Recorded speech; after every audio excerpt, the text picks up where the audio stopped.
Welcome to the deep dive. Today, we're tackling a question that's probably on a lot of people's radars. Hmm. What is going on with some major stocks, specifically thinking Apple and Nike? Right. Big names. Yeah, both have seen their stock prices, well, take a bit of a dive this year. Hmm. We found an interesting analysis from the Motley Fool asking, is this a buying opportunity or should we maybe be a bit more cautious? Yeah, exactly.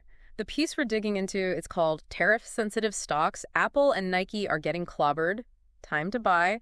Came out April 13th, 2025. Okay. And it really gets into the headwinds these two huge companies are facing. A big part of it is these potential tariff increases. Right. Tariff. So our mission here really is to pull out the key insights from that analysis for you, help you understand the factors hitting these stocks and, what that might mean if you're thinking about investing. Okay, good plan.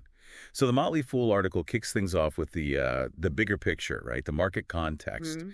It mentions tariffs, Mhm. which are basically, taxes on goods coming in from other countries, are making the market pretty choppy. Yeah, definitely seeing that. And it's particularly hitting, sort of, growth stocks, Yeah, companies with big global operations, tech, consumer goods. which makes sense. And that's exactly where Apple and Nike fit in. Huge international footprints. Totally. And it's fascinating, really, just how directly these tariff talks can ripple through companies like this. Their supply chains are so complex. Oh, yeah. Getting materials, making things, shipping them out. It crosses so many borders. Exactly. So any change in trade rules makes them, well, vulnerable. And you see that vulnerability reflected pretty quickly in their stock prices, ups and downs. And those swings have been pretty significant lately. Apple, for instance, the article says it was down over 20% year-to-date when they wrote this. Wow. And a huge factor, obviously, is China. It's massive for Apple, Yeah. not just for selling iPhones and everything else. Right, but also manufacturing. It's the core of their production. That double reliance, as the article points out, makes them super sensitive to these tariff discussions. You could really see it in the stocks movement, too. Like, the article mentions the price jumped when there was that temporary pause on some non-China tariffs. Huh? But then, bam, it drops 4% when there's news about a potential, was it 145% tariff on Chinese goods? Ouch. Yeah, that's a direct hit. Shows how tuned in the market is to this issue for Apple. Definitely. So, okay, despite all this uncertainty, the Fool piece gives two main reasons why someone might still think about buying Apple now. All right. What are they? First, it's this belief that Apple can either adjust its supply chain, work around the tariffs, or maybe the tariffs just ease up eventually. Adjusting the supply chain, though, for a company Apple's size. That's the multi-billion-dollar question, isn't it? Can they really shift manufacturing away from China quickly? History suggests that's, well, really difficult for major tech firms. Yeah, I remember hearing about issues when companies tried shifting more to Vietnam. The infrastructure just wasn't ready initially. Exactly. It takes serious time, serious investment. The article mentions this report about flying iPhones from India to the U.S. Flying them? Wow. Yeah, suggests they're feeling the pressure, right, and maybe exploring costly alternatives. A longer-term shift to India, Southeast Asia? It's possible, but that's a huge undertaking. Logistics, infrastructure, everything. Sounds incredibly complex. Definitely not an overnight fix. Which I guess is why the article flags Apple's upcoming earnings call, May 1st. Oh, absolutely. That's going to be crucial. Investors will be desperate for any hint about how they plan to navigate this, any concrete strategy. Yeah, you want to hear how they plan to lessen the hit to their bottom line. For sure. Okay, so the second reason the analysis mentions for potentially buying Apple now, it's about their pricing power. Ah, right. The idea they can just pass on higher costs to consumers. Pretty much. Apple's famous for it, right? Yeah. The article does note that iPhone growth has slowed a bit, but they've been boosting revenue big time with services.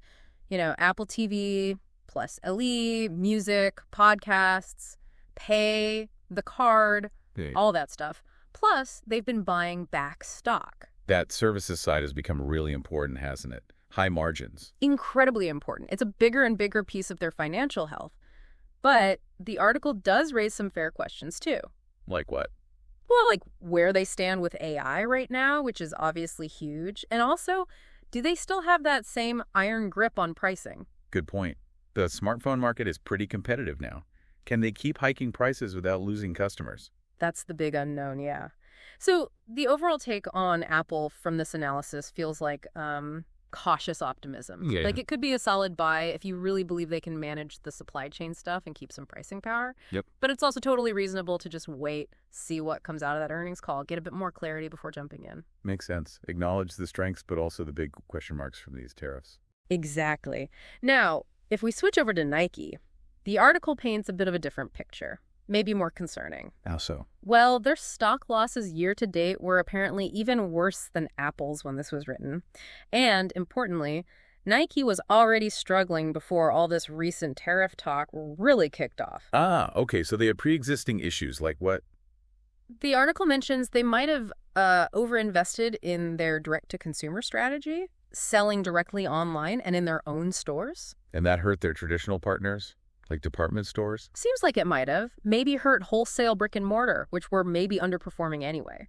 Plus, you've got more competition. Adidas is strong, and newer brands like On, Hoka, they're gaining ground. Right, I see those everywhere now. Yeah.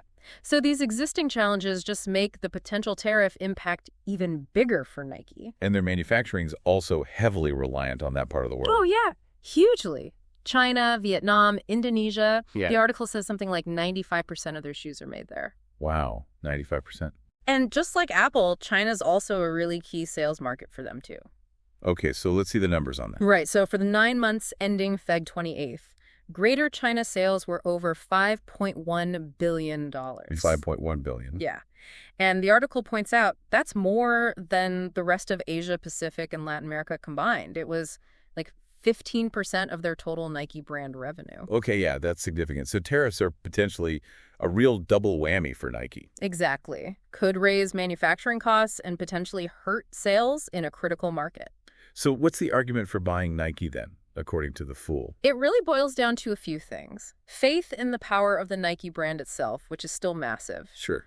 Belief that they can actually pull off a turnaround in their business strategy, that they can handle the competition, and crucially, that they can pivot their supply chain. That sounds like a lot more plates to keep spinning compared to Apple, especially with those existing business issues. Definitely feels more complex. And the article notes this interesting shift. Nike maybe isn't seen as purely a growth stock anymore. It's becoming more like a dividend-paying value stock. Value stock. Yeah. Even with the struggles. Well, yeah, because despite the issues, they have this long track record, 23 straight years of raising their dividend payout. Okay, that's impressive consistency. And because the stock price drops so much, their dividend yield, the payout relative to the price, hit a 10-year high, around 2.8%. Yeah. And their price-to-earnings ratio, the PE, fell to a 10-year low, around 18. So on the surface, it might look cheap, maybe attractive to income investors. But there's always a but, isn't there?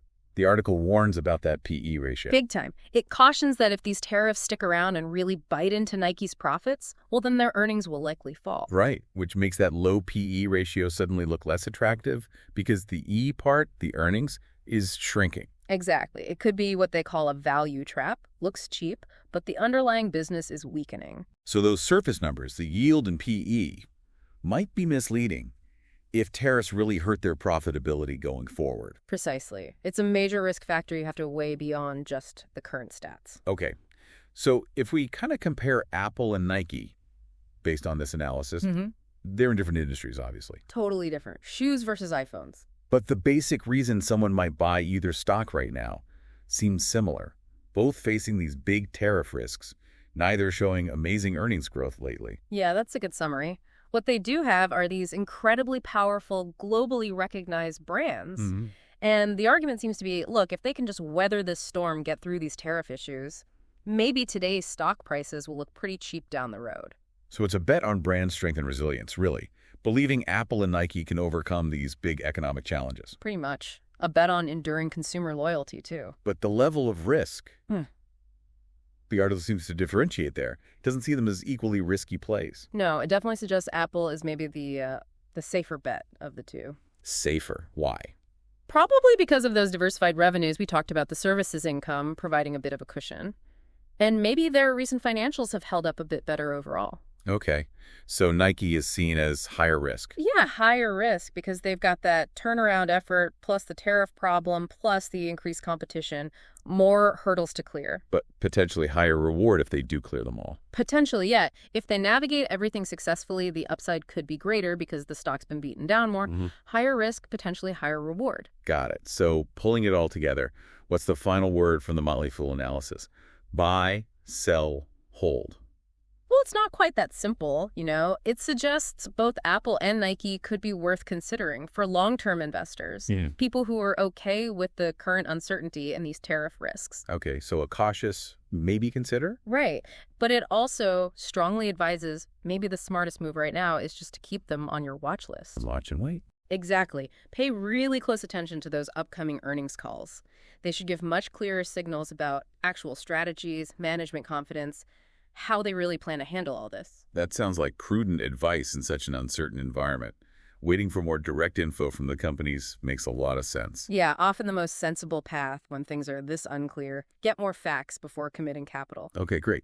So just to quickly recap our deep dive based on that Motley Fool piece, Apple, Nike, both getting hit by tariff concerns, major reliance on China for both manufacturing and sales. Apple has its strong brand, that growing services arm as potential buffers. Right, while Nike, its situation seems more tangled. They've got this business turnaround they need to execute while also facing down these tariff pressures and competition. Definitely a tougher balancing act, seems like. So as we wrap up, maybe a final thought for everyone listening, digesting all this, thinking about investing in companies with these big global supply chains when trade rules are up in the air. What factors really matter most to you personally? Yeah, that's the key question. How do you weigh the brand strength versus the supply chain risk? How much uncertainty are you comfortable with? And what other homework might you do before deciding on stocks like Apple or Nike right now? It's not just about this analysis, but applying it to your own goals and how much risk you want to take. Exactly. Food for thought as you navigate your own investment decisions.